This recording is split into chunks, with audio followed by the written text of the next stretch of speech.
എങ്ങനെയുണ്ട് മൊത്തത്തിൽ പാലക്കാടിൻ്റെ ഒരു പോളിംഗ് വോട്ട് എങ്ങനെ ഒരു രാഷ്ട്രീയ സാഹചര്യം അല്ല, രാവിലെ തന്നെ ആളുകൾ വന്ന് തുടങ്ങിക്കഴിഞ്ഞു. വന്ന് ഭയങ്കരമായ രീതിയിലുള്ള വോട്ട് ആവേശത്തോടു കൂടി തന്നെയാണ്. ഞങ്ങളിവിടെ വന്നപ്പോൾ ചെറിയ എന്തൊരു സന്തോഷമൊക്കെ കണ്ടിരുന്നില്ല, എന്താണ് വിഷയം ഉണ്ടായിരുന്നത്? എന്ന് വെച്ചാൽ ഈ പോസ്റ്റിംഗ് ഓപ്പൺ നോട്ടാണ്. ഓപ്പൺ നോട്ട് എന്ന് വെച്ചാൽ CPM-ൻ്റെ ആളുകൾ തന്നെ ഓപ്പൺ നോട്ട് ചെയ്യുക. എന്ന് വെച്ചാൽ ഓപ്പൺ നോട്ട് എന്ന് വെച്ചാൽ കണ്ണ് കാണും എങ്കിലും കൂടി അവരിങ്ങനെ ഈ തള്ളിക്കയറുക ഓപ്പൺ നോട്ടായിട്ട്. പരാതി ചെറിയ പരാതി ആയിട്ടുണ്ട്. പരാതി പിന്നീട് എന്താ ഈ ആ കാര്യത്തിൽ അല്ല, ഇനിയിപ്പോൾ ഇനി അതിനുശേഷം ഒന്നും കണ്ടിട്ടില്ല. അതിനുശേഷം ഇപ്പോൾ അതേ പിന്നെ വോട്ടിങ് ആളുകളൊന്നും കണ്ടില്ല. പിന്നെ ആ പരാതിയോടുകൂടി തീർന്നു എന്നാണ് വിശ്വസിക്കുന്നത്. ഇപ്പം ഞങ്ങൾ നോട്ട് ചെയ്തുകൊണ്ടിരിക്കുകയാണ്. അതെ, അങ്ങനെ ഇരട്ട വോട്ടൊക്കെ നേരത്തെ തന്നെ ഒരു വിവാദമായിരുന്നു. കള്ളവോട്ടും ഇരട്ട വോട്ടൊക്കെ ഈ പ്രചാരണ സമയത്ത് തന്നെ ഒരു വിവാദമായിരുന്നു. ഇപ്പോൾ ഈ പോളിംഗ് ദിവസത്തിലും അങ്ങനെ കാണുന്നുണ്ട്. അത് മാറ്റമൊന്നും വന്നിട്ടില്ല. അതേപോലെ തന്നെ ഈ ഇരട്ട വോട്ട് ഈ പോളിംഗ് കണ്ടിട്ടുണ്ട്. ഇരട്ട വോട്ട് അത് നടക്കുന്നുണ്ട്. അതായത് കൃത്യമായ നടപടികളൊന്നും അതിപ്പോൾ അവർ ഓഫീസർമാർ ശ്രദ്ധിക്കുന്നുണ്ട്. അവർ ബൂത്ത് ഏജന്റുമാർ അങ്ങനെയുള്ള കാര്യങ്ങൾ ശ്രദ്ധിക്കുന്നുണ്ടോ? ഉണ്ട്. ബൂത്ത് ഏജന്റുമാർ അതെല്ലാം ഓഫീസർമാർ ശ്രദ്ധിക്കുന്നുണ്ട്. ഞങ്ങൾ ആ ബൂത്തിൻ്റെ ഉള്ളിൽ ആളുകളെ കൊണ്ട് പ്രത്യേകമായി അത് പറഞ്ഞിട്ടുണ്ട്. അവിടെ അത് ശ്രദ്ധിക്കാൻ വേണ്ടി പറഞ്ഞിട്ടുണ്ട്. എന്നാലും ശ്രദ്ധിക്കപ്പെടാതെ ചില ആളുകളൊക്കെ അങ്ങനെ ചെയ്യുന്നുണ്ടോ? ഇല്ല. അത് ഞങ്ങളത് വ്യക്തമായി ഞങ്ങൾ ബൂത്ത് വെച്ചിട്ട് വ്യക്തമായിട്ട് അവിടെ കണ്ണിങ്ങായിട്ട് അവിടെ പറയുന്നുണ്ട്. അവിടെ ഈ കഴിഞ്ഞ പ്രാവശ്യമൊക്കെ അങ്ങനെ ഒരു പ്രശ്നം ഉണ്ടായിരുന്നല്ലോ. കഴിഞ്ഞ തവണക്ക് അങ്ങനെ ഇരട്ട വോട്ട് കള്ളവോട്ടിൻ്റെ പ്രശ്നം ഈ കർണാടക പഞ്ചായത്തിലടക്കം ഉണ്ടായിരുന്നു. ഇപ്പോഴും അതുണ്ടെന്നാണ്? അല്ല, ഇപ്പം അത് ഒന്ന് രണ്ട് ആളൊക്കെ അങ്ങനെ ശ്രദ്ധയിൽപ്പെട്ടിട്ടുണ്ടെന്ന് പറഞ്ഞു അവർ. പിന്നെ അത് വോട്ട് ചെയ്തില്ല, മടങ്ങിപ്പോയി എന്നൊക്കെ പറയുന്നുണ്ട്.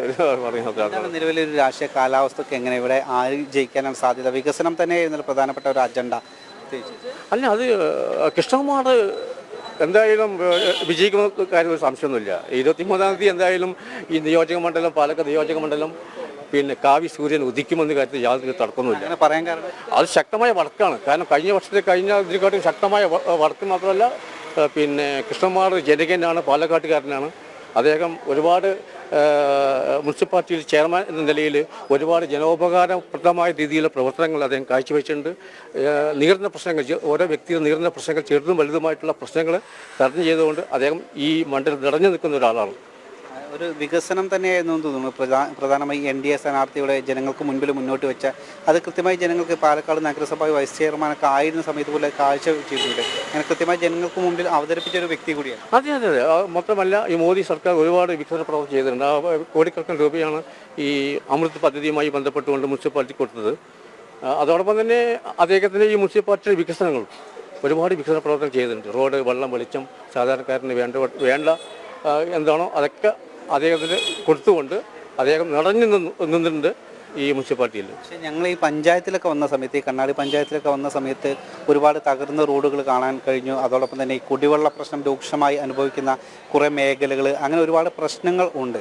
അതായത് ജനപ്രതിനിധികൾ കൃത്യമായി ഇടപെടാത്ത ഒരുപാട് വിഷയങ്ങളുണ്ട്. അപ്പോൾ അതൊക്കെ പ്രതിഫലിക്കില്ലേ? അല്ല, പൊതുവേ ഇവിടെ വികസനം കുറവാണ്. റോഡിൻ്റെ കാര്യത്തിലും പിന്നെ വെള്ളം, വെളിച്ചം ഭയങ്കര കുറവാണ്.